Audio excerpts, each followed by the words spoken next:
उसी बड़े बेटे ने छोटे बेटे को और पढ़ाया, और पढ़ाते पढ़ाते बेटे ने एग्जाम दिया पर उसका कोशिश सफल नहीं हुआ। मैंने अपने बच्चे से कहा चिंता मत कर, अपन दोनों पशुपतिनाथ का व्रत करते हैं। और मेरे बेटे ने और मैंने दोनों ने पशुपति व्रत किया। बाबा की कृपा से रायपुर में जाकर मैंने पंडाल में बैठकर कथा को श्रवण करा और बाबा से वहां पर भी बैठकर निवेदन करा, बाबा मेरा एक बेटा तो दुकान कर रहा है पर दूसरा बेटा पढ़ाई में लगा है, और ऐसी कृपा कर दे कि उसकी सरकारी नौकरी लग जाए। आज मैं बाबा को धन्यवाद देने के लिए आई हूँ। आज मेरा बेटा सूरजपुर जिला में फूड इंस्पेक्टर के पद पर नियुक्त हो गया है। मैं बाबा को धन्यवाद देने के लिए। और गुरुजी एक पत्र और नीचे लिख रही हूँ। मेरे बेटे का दोस्त जिसकी शादी को 12 साल हो गए थे, उसको संतान का सुख नहीं था। मैंने उसको पशुपतिनाथ का व्रत और सफेद आंकड़े की जड़ के बारे में बताया, और 12 साल के बाद मेरे बेटे के दोस्त के घर में पुत्र रत्न की प्राप्ति हुई। मैं बाबा को धन्यवाद देने के लिए यहाँ आई।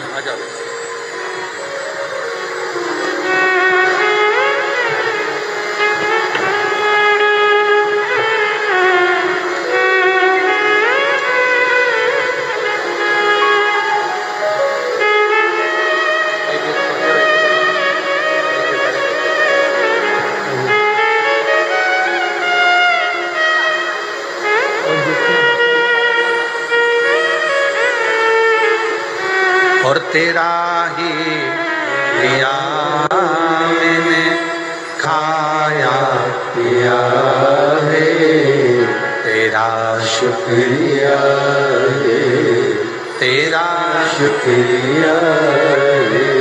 मुझे भोले बाबा ने बहुत दे दिया है, तेरा शुक्रिया है, तेरा शुक्रिया है। आपका मेहनत, आपकी लगन, आपका परिश्रम, जिस दिन आपने विचार कर लिया कि मैं पढ़ाई कर रहा हूं और उच्चता में एक आनंद के साथ एक लक्ष्य बनाकर कर रहा हूं, तो दुनिया में किसी की सामर्थ्यता नहीं कि आपको पीछे हटाए। आप अपने लक्ष्य में आगे बढ़ोगे। हमने पहले भी कथा में कहा, आज फिर कहते हैं, माता के गर्भ से भी अगर किसी का जन्म हुआ है ना, तो हंसते हुए नहीं हुआ, हंसते हुए नहीं हुआ। माता के गर्भ से भी अगर किसी का जन्म हुआ है तो वो रोते हुए हुआ है। और स्वयं रामचरितमानस में तुलसी बाबा ने लिख दिया, माता कौशल्या जी राम जी का जब दर्शन करती हैं तो उसी समय पर कहती हैं, माता पुनि बोली सोमति डोली तजऊ ताते हरूपा की जय शिशु लीला अति प्रिय शीला यह सुख परम अनुपा। सुनी वचन सुजाना रोदन ठाना। इस संसार सागर में जन्म लिया है तो शिव महापुराण की कथा कहती है, रामचरितमानस कहती है कि संसार में जन्म लेने के बाद थोड़ा ना थोड़ा दुख तो आपकी जिंदगी में आएगा ही, थोड़ा ना थोड़ा दुख अपनी जिंदगी में आएगा ही। पर शिव पुराण की कथा एक बात और कहती है, अगर आपका लगन, आपकी मेहनत, आपकी कार्यशीलता और आपके कर्म की प्रबलता है तो दुनिया में कोई हरा नहीं सकता। आप आगे बढ़कर ही रहोगे और सफलता आपके पास में आएगी। बढ़ो।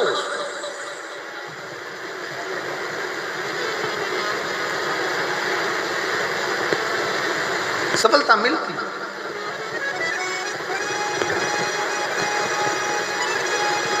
और मेरे भोले तेरा सहारा है, मेरे भोले तेरा सहारा है, मेरी नैया का तू नैया का तू किनारा है। मेरे बाबा तुझे पुकारा है, मेरे बाबा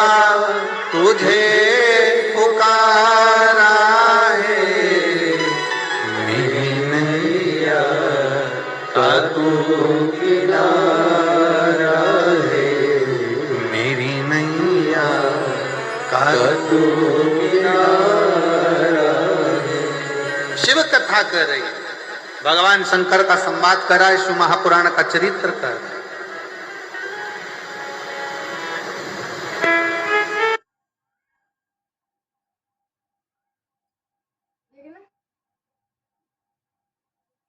जो प्रसाद का एक हिस्सा लेकर आए हो उसको पहले खाओ फिर भोजन करो। अपने प्रसाद में से किसी को प्रसाद नहीं देना है, चाहे बच्चे हों चाहे बड़े हों। एक हिस्सा जो तुम लाए हो वो स्वयं खाओ और फिर भोजन करो। ऐसे 5 व्रत करना है। बीच में कोई अड़चन आ जाए छोड़ दो, कहीं जाना पड़ जाए छोड़ दो, कोई तेज त्योहार आ गया छोड़ दो, अगला कर लो। पर 5 व्रत एक ही मंदिर में हो, एक ही मंदिर में। ऐसा नहीं कि 3 व्रत इस मंदिर में कर लिए, चौथा व्रत उस मंदिर में कर लिया, 5वां व्रत उस मंदिर में कर लिया, ऐसा नहीं है। सारे व्रत एक ही मंदिर के अंदर होना चाहिए, एक मंदिर के अंदर, सभी व्रत एक मंदिर के अंदर। और जब 5वां व्रत तुम्हारा पूर्ण हो तब बाबा देवाधिदेव महादेव को एक श्रीफल भेंट समर्पित करते हुए 108 चावल का दाना या फूल की पंखड़ी या बेलपत्र आदि जो भी आप समर्पित करना चाहें, बाबा को धीरे धीरे समर्पित कर कर बाबा से विनती करो, बाबा मैंने पशुपति व्रत करा है, मेरे व्रत को स्वीकार करना बाबा, आप इस व्रत को स्वीकार कर कर मुझे फल देना। अपने घर पर आकर दिया जलाकर अंदर प्रवेश करना, मेरा पशुपति नाथ आपकी झोली खुशी से जरूर भरेगा, ये निश्चित। बोल बम का नारा है, सारी समस्या का हल।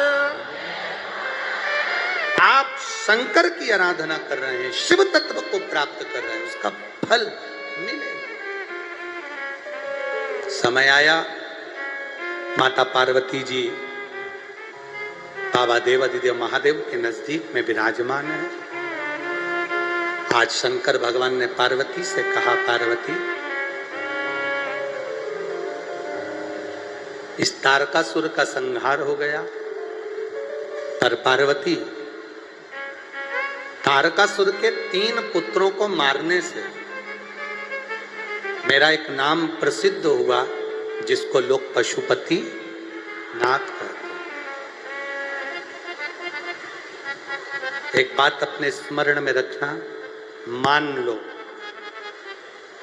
बहुत जरूरी काम है, बहुत जरूरी, और तुम पशुपति व्रत आज नहीं कर पा रहे हो, या सोमवार को तुम पशुपति व्रत चालू नहीं कर पाए, अब सोमवार आएगा 2-4 दिन के बाद, उसके पहले ही कोई काम आ गया और तुम्हारा काम बहुत ज्यादा जरूरी है, तो पशुपति व्रत का जो संकल्प लिया जाता है, जैसे कि व्रत आएगा 2-3 दिन बाद और सोमवार आएगा 2-3 दिन बाद और व्रत करोगे 2-3 दिन बाद, और मालूम पड़े कोई काम अटका हुआ है, फंस गया और वो होना ही है, और तुमने मन से कहा मैं तेरे पशुपति व्रत करूंगी, बाबा तू मेरा काम सफल कर दे, तो उसके लिए सफेद पुष्प और 1 चावल का दाना यदि तुम्हारे हाथ में है और तुमने मन से बाबा से कह दिया, बाबा मुझे ये तकलीफ है, मुझे ये दुख है, मुझे ये कष्ट है, मैं पशुपतिनाथ का व्रत करूंगी बाबा, पशुपतिनाथ का व्रत करूंगी बाबा, आप मेरा व्रत स्वीकार करना, आज मेरा ये काम अटक गया है। अशोक सुंदरी वाली जगह पर वो सफेद पुष्प और चावल का दाना समर्पित कर दो, व्रत आएगा जब आएगा मेरा बाबा पहले ही कल्याण कर जाएगा। ये शिव तत्व है और घड़ी है।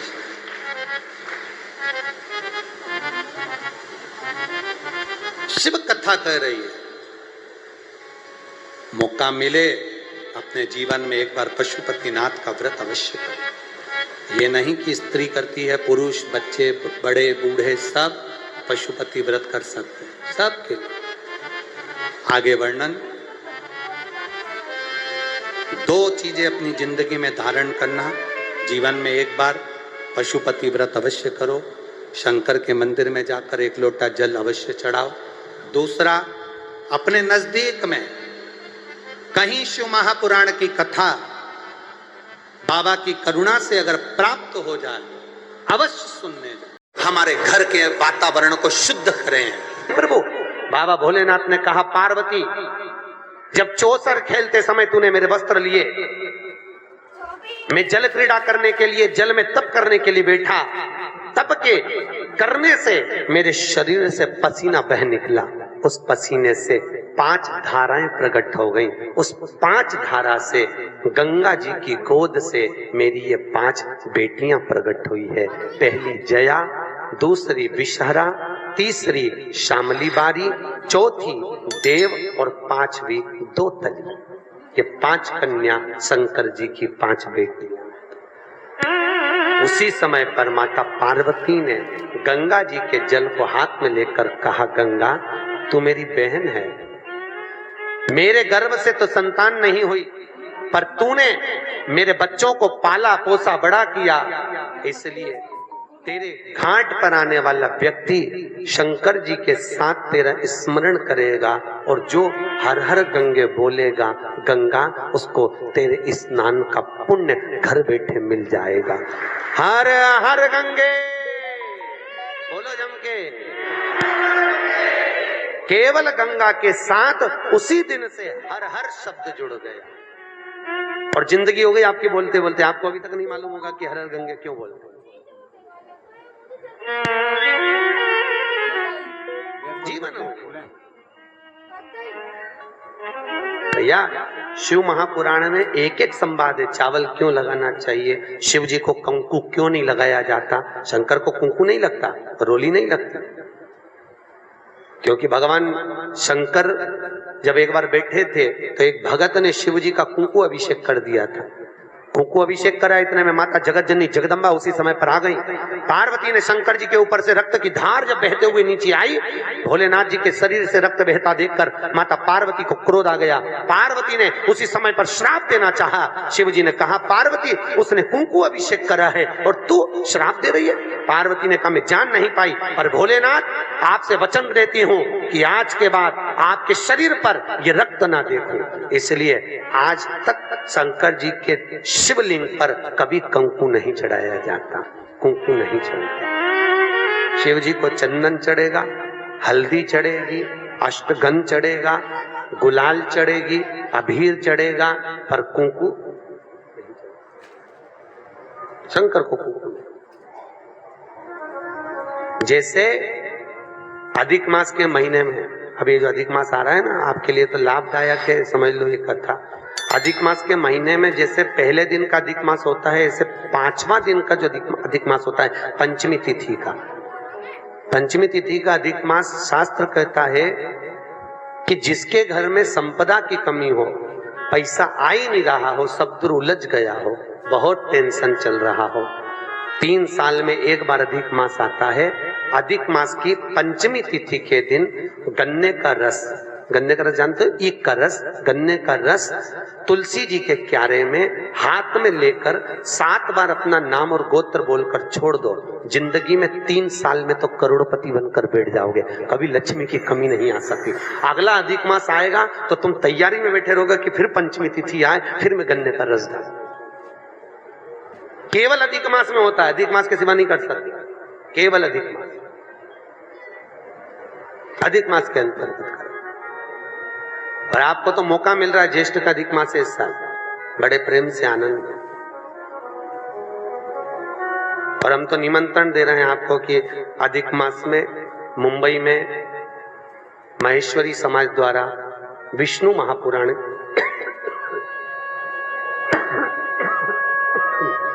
विष्णु पुराण की कथा है और आप सब भी विष्णु महापुराण की कथा में पश्चिम मुंबई महेश्वरी भवन श्रवण करने पधार। विष्णु महापुराण अधिक मास का महीना भगवान शिव के स्मरण का माह, ठाकुर जी के भजन का महीना, भगवान नारायण के लाड़ लड़ाने का महीना। खूब प्रेम से भजन करो, जितना भजन कर सकते हो उतना, और काउंट कर कर नहीं कि कितना भजन करा, है? कई लोग हाथ में वो बटन दबाते रहते हैं, राम राम राम राम। काउंट नहीं करना है, कर लो जितना कर सकते हो। अधिक मास के महीने में जितना पुण्य कमा सकते हो कमाओ। भजन चित्त धरी। आज शिव महापुराण की कथा कहती है, माता Low battery, please charge. सम्मुख में जब बात प्रसिद्ध करी तब माता पांचों को गले से लगाया। भगवान भोलेनाथ बोले, पार्वती ये जल की तरंगों में प्रवाहित होने के कारण इनका शरीर सर्प की आकृति में रहेगा। सर्प की आकृति।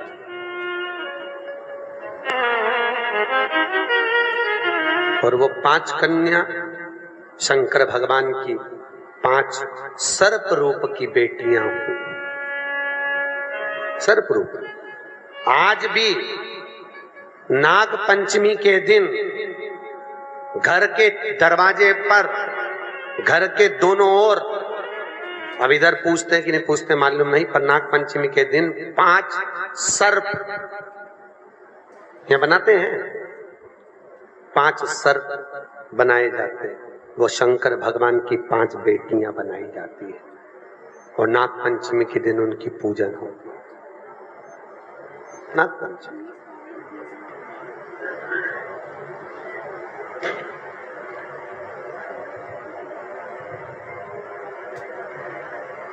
भगवान शिव की आराधना का केंद्र बिंदु है। भगवान शिव का सुखमूल स्थापित करने वाली है।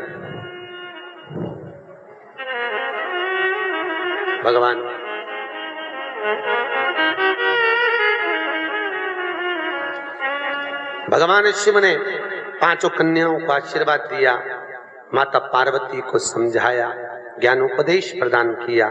समय आया और आज भगवान शिव विराजमान थे और भगवान शंकर के नयन बंद करने पर शिव जी के नयन से बंद करते ही एक अश्रु निकला। उस आंसू से अंधकासुर का जन्म हो गया।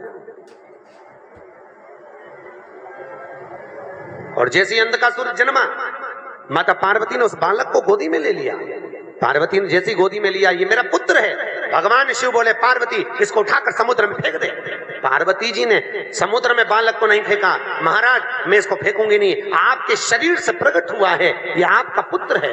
भगवान भोलेनाथ बोले, पार्वती मेरे नयन बंद करने पर अगर प्रकट हुआ है तो उसकी कोई तुलना, कोई मान्यता नहीं।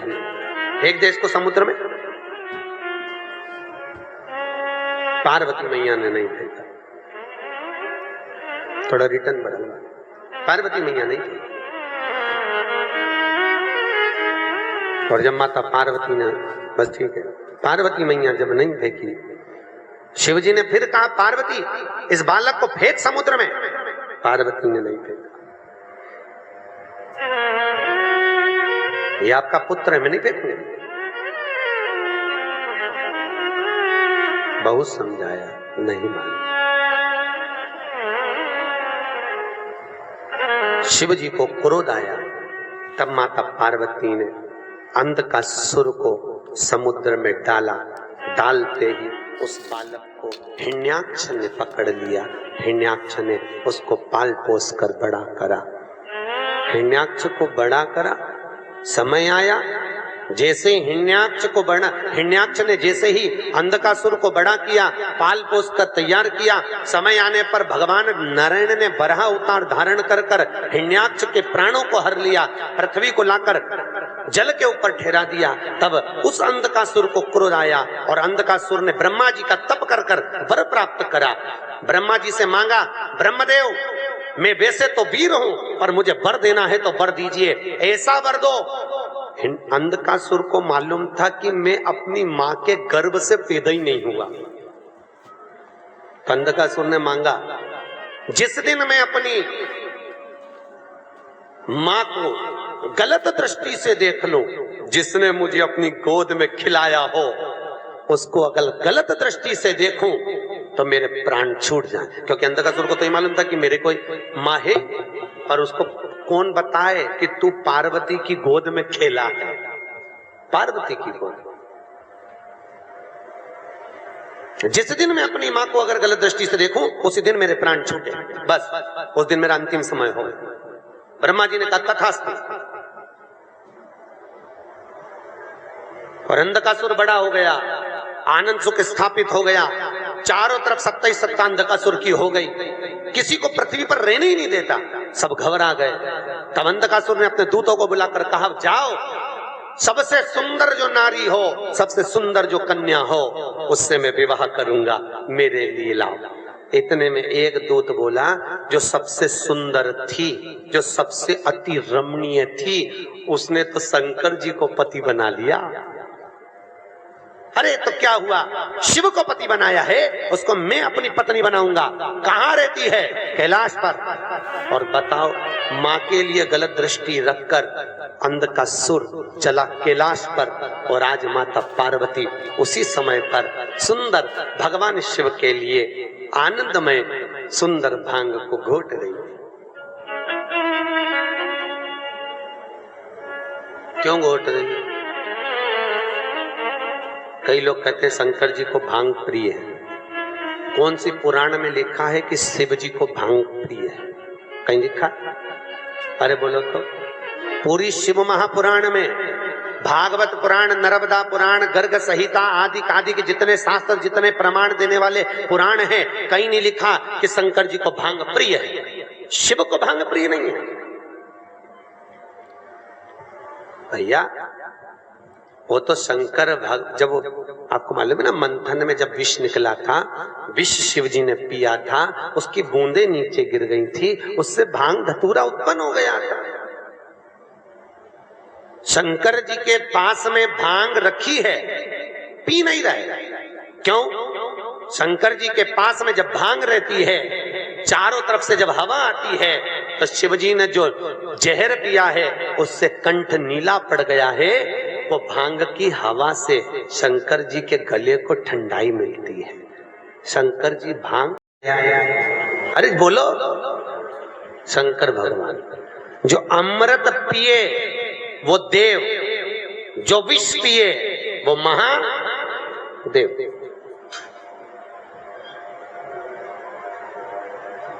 ताजी रोटी किसकी किस्मत में होती है? घर की बहू बेटियों के। ठंडी रोटी किसकी किस्मत में होती है?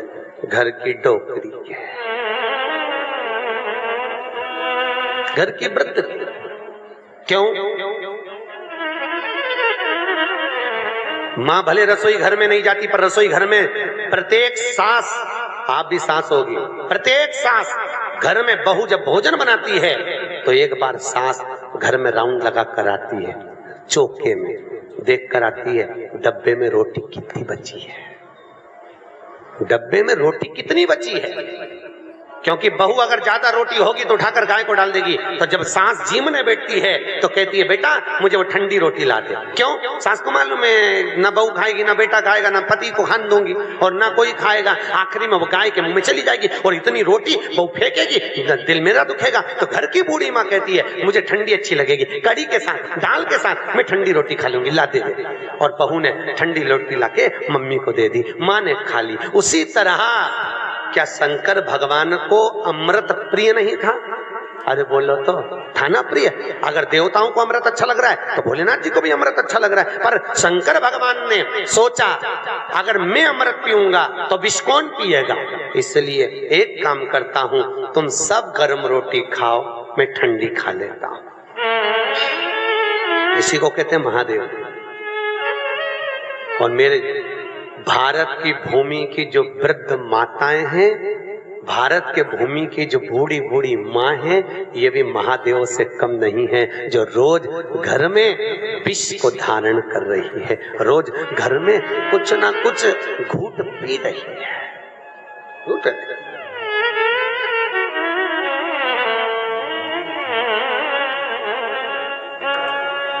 पांच बेटियों का चरित्र यहां वर्णन किया। अंधकासुर मां जगतजननी के सम्मुख में पहुंच गया, माता के सामने।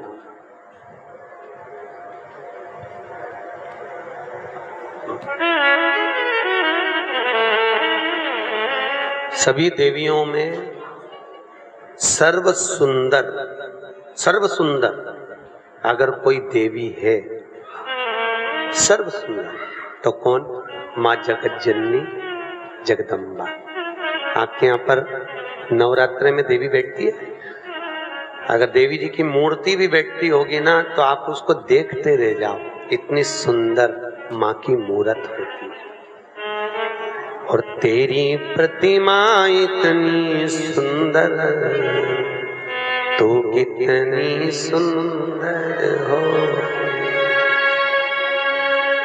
सोचो, मां की मूर्त इतनी सुंदर है तो मां कितनी सुंदर है,